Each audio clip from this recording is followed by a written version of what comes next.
This is where my issues with the film come about, where I feel as though the second half of this film and parts of the third act are, to me, the weakest elements of the movie. Out of the entire group, he got the short end of the stick from like a character development. Like they hint at him still being affected, even though it was 4 years ago, he still is affected by the transformation. I don't think he's fully accepted him becoming the Thing. Another example of the execution not being all the way there for me in the second half, the idea of the world now essentially turning their backs on the Fantastic Four, a la similar to Superman, with the whole message from his parents, Kryptonian parents, and how the world turned their back so quickly on Superman. We have a similar story beat here where the world's like, you won't give up your son to protect us? Like, what makes you different, right? They hint at that. We see Ben and walking in the alley and someone says, you know, what about our families? Like, that's like the only level. And then we see the people on the news and how they're looking at them in the balcony, and it's almost like this, they're above them at that certain point in the film. I feel like it was kind of wrapped up really quickly because we see Sue, which it was a good speech, her monologue to like speaking to,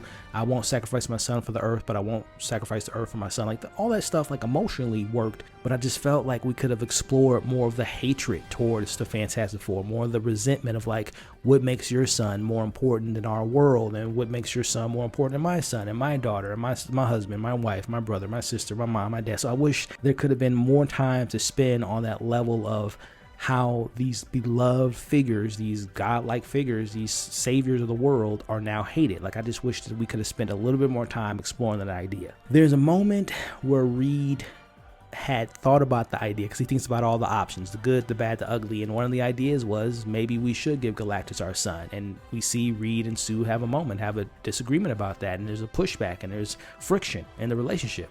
I wanted more of that. How she even says in the scene, like, your decisions affect me, and I'm like, oh, that's so interesting.